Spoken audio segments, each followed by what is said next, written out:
പിതാവിൻ്റെയും പുത്രൻ്റെയും പരിശുദ്ധാത്മാവിൻ്റെയും നാമത്തിൽ ആമേൻ. നിന്റെ പ്രിയപ്പെട്ടവർ, ഇന്ന് ഏപ്രിൽ 23 വ്യാഴാഴ്ച. അമ്മേ പരിശുദ്ധ അമ്മേ, അമ്മേ പരിശുദ്ധമേ, ദൈവമാതാവേ, കൃപാസനത്തിലൂടെ ഞങ്ങൾക്കും ഞങ്ങളുടെ ദേശത്തിനും അമ്മ മധ്യസ്ഥം തേടിത്തന്ന എല്ലാ അനുഗ്രഹങ്ങൾക്കും കൃപകൾക്കും ഞങ്ങളിപ്പോൾ ഹൃദയം നിറഞ്ഞ നന്ദി പറയുന്നു.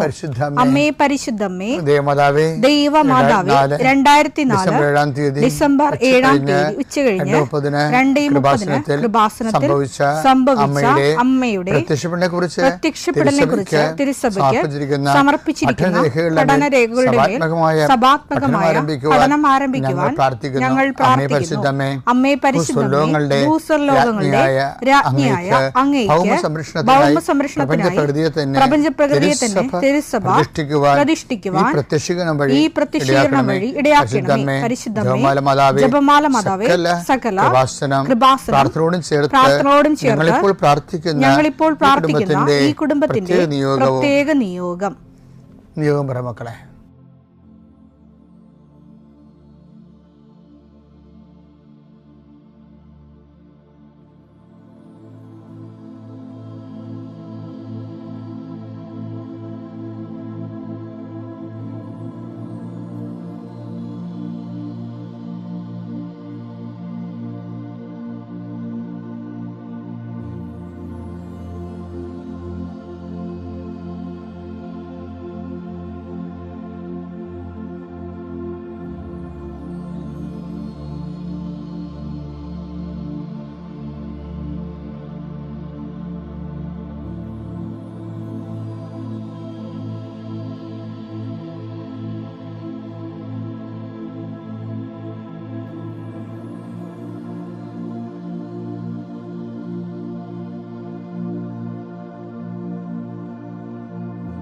അമ്മയുടെ പ്രത്യക്ഷീകരണത്തിന്റെ ഈ അനുഗ്രഹവേളയിൽ ഞങ്ങൾക്ക് സാധിച്ചു തരുവാൻ കനിയണമേ. ആമേൻ. വിശ്വാസ പ്രമാണം. സർവശക്തനായ പിതാവും ആകാശത്തിന്റെയും ഭൂമിയുടെയും സൃഷ്ടാവുമായ ദൈവത്തിൽ ഞാൻ വിശ്വസിക്കുന്നു. അവിടുത്തെ ഏകപുത്രനും ഞങ്ങളുടെ കർത്താവുമായ ഈശോമിശിഹായിലും ഞാൻ വിശ്വസിക്കുന്നു. ഈ പുത്രൻ പരിശുദ്ധാത്മാവിനാൽ ഗർഭസ്ഥനായി കന്യകാമറിയത്തിൽ നിന്ന് പിറന്ന് പൊന്തിയോസ് പീലാത്തോസിന്റെ കാലത്ത് പീഡകൾ സഹിച്ച് കുരിശിൽ തറയ്ക്കപ്പെട്ട് മരിച്ച് അടക്കപ്പെട്ട് പാതാളങ്ങളിൽ ഇറങ്ങി മരിച്ചവരുടെ ഇടയിൽ നിന്ന് 3-ാം നാൾ ഉയർത്ത് സ്വർഗത്തിലേക്ക് എഴുന്നള്ളി സർവശക്തിയുള്ള പിതാവായ ദൈവത്തിന്റെ വലതുഭാഗത്തിരിക്കുന്നു.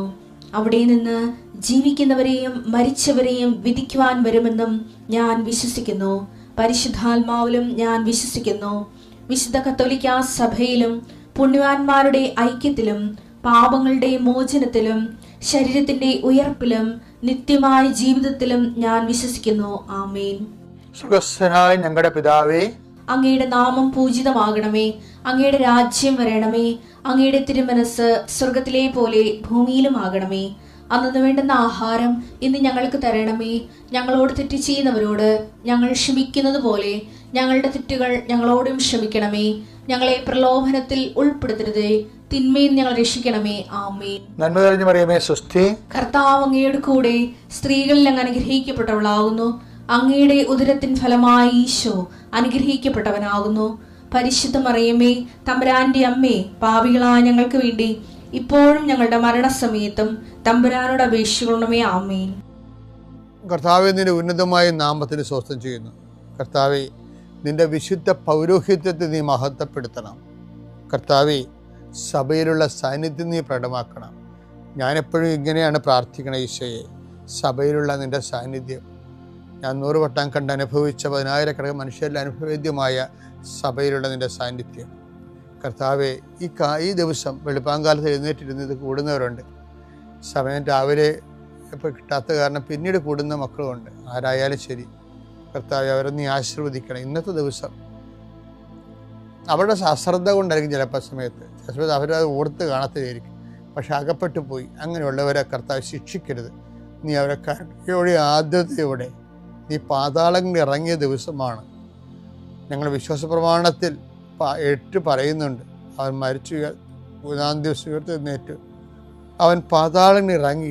അത് ഈശോയെ, മനുഷ്യൻ്റെ അകപ്പെട്ടു പോയ ഇടങ്ങൾ തോറ്റ് പരീക്ഷയുടെ പാതാളത്തിൽ പോയ ആൾക്കാരുണ്ട്. ഇൻ്റർവ്യൂവിന് തോറ്റ് വിസ പ്രോസസ്സിങ്ങിൽ പെട്ടുപോയവരുണ്ട്. അതിൻ്റെ ഒരു പാതാളം നിങ്ങളുടെ മുമ്പിലുണ്ട്. ഓരോ ബിസിനസ്സുകൾ, ഓരോ കച്ചവടങ്ങൾ നഷ്ടം വന്ന് നഷ്ടത്തിൻ്റെ പാതാളത്തിൽ പോയ ആൾക്കാരുണ്ട്. ഈശോയെ, രോഗങ്ങൾക്ക് മരുന്ന് കഴിച്ച് ഓപ്പറേഷൻ ഡോക്ടർ തന്നെ പറയുന്നു ഓപ്പറേഷൻ ചെയ്താലും ശരിയാകുമെന്ന് അറിയത്തില്ലെന്ന് പറയുമ്പോൾ രോഗത്തിൻ്റെ പാതാളത്തിൽ അകപ്പെട്ടവരുണ്ട്. പക്ഷേ ഓരോ രാജ്യങ്ങളിൽ മെഡിസിനൊക്കെ എടുത്തിട്ട് തിരിച്ചു വന്നിട്ട് ഇന്ത്യൻ പരീക്ഷ എഴുതിയിട്ട് തോറ്റുപോയവരുണ്ട്. അവർക്ക് ആത്മവിശ്വാസം നഷ്ടപ്പെട്ടു പോയവരുണ്ട്. വിവിധ രാജ്യങ്ങളിൽ കർത്താവെ ഓരോരോ പരീക്ഷകൾ, അതുപോലെ തന്നെ ഓരോ തരത്തിലുള്ള തീസിസ് വർക്കുകൾ, PhD തീസിസ് വർക്കുകൾ, ചില പാതാളങ്ങളിൽ ചെന്ന് അകപ്പെട്ടവരുണ്ട്. ഈശോയെ, ചില ഗുരുക്കന്മാർ, ഗൈഡുമാർ ശിക്ഷിക്കുന്നവരുണ്ട്. മാനസികമായ പലതരത്തിലുള്ള സാഡിസ്റ്റുകളായിട്ടുള്ളവരുണ്ട്. ഈശോയെ, അങ്ങനെയുള്ള പാതാളങ്ങളിൽ ചെന്ന് അകപ്പെട്ടവരുണ്ട്. ഈശോയെ, ഇതുപോലെ ഓരോ വിഷയങ്ങളും മനുഷ്യൻ അനുഭവിക്കുന്ന സാമ്പത്തിക ചില കടങ്ങൾ, ചിലയിടത്ത് കൊണ്ടുപോയി പണയം വെച്ചിട്ട് അവസാനം നമ്മുടെ കിഡ്നി വരെ വിറ്റാലും തീരാത്ത അവസ്ഥയിൽ പുതിയ പലിശക്കടങ്ങൾ വന്ന് പാതാളത്തിൽ അകപ്പെട്ടവരുണ്ട്. ഈശോയെ, ഈ ദിവസങ്ങളിൽ നീ പുനരുത്ഥാനത്തിൻ്റെ ഭാഗമായി പാതാളത്തിൽ ഇറങ്ങിയ ദിവസമാണ് ഈശോയെ. മനുഷ്യൻ്റെ എല്ലാ പാതാളങ്ങളിലേക്കും, കല്യാണം കെട്ടാതെ വയസ്സായി നരച്ചു പോയി, കുഞ്ഞുങ്ങളില്ലാതെ നിന്ന് കുഞ്ഞുങ്ങൾക്ക് വേണ്ടിയുള്ള മോഹങ്ങളും പോയി, അങ്ങനെ പാതാളത്തിൽ അകപ്പെട്ടവരുണ്ട്. ഈശോയെ, നീയാണ് പുനരുത്ഥാനം, നീ മാത്രമാണ് പുനരുത്ഥാനം. ഞങ്ങളുടെ എല്ലാ നഷ്ടപ്പെട്ട പ്രതീക്ഷകളും, അടക്കപ്പെട്ട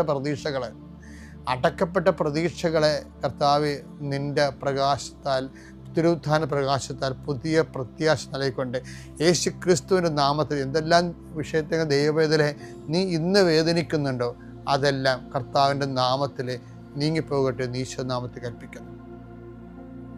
പിതാമ്പുത്രനും പരിശുദ്ധാത്മാവായ സർവ്വേശ്വരൻ നീക്കുവാമേ. എൻ്റെ പ്രിയപ്പെട്ടവരെ, നമ്മളെ ഈ ചന്ദ്രനില്ലേ, ചന്ദ്രൻ്റെ വ്യാസവും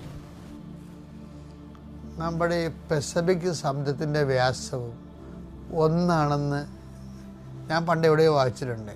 എന്ന് വെച്ച് കഴിഞ്ഞാൽ ഏതോ ഒരു കാലത്ത് ഭൂമിയുടെ അടുത്തുകൂടി ഒരു മഹാഗോളം പോയപ്പോഴേ ഭൂമിയുടെ ഒരു കഷണം ആകർഷിച്ച് തെറിച്ചു പോയി നിൽക്കുന്നതാണ് ചന്ദ്രൻ എന്ന് പണ്ട് ശരിയോ തെറ്റാണെന്ന് ഇപ്പോഴും എനിക്കറിയാൻ പാടില്ല, പറഞ്ഞു കേട്ടിരിക്കുന്നതാണ്. ചുമ്മാ നാട്ടുപ്രധാനമല്ല, സ്കോളേഴ്സ് പറഞ്ഞു കേട്ടിരിക്കുന്നതാണ്.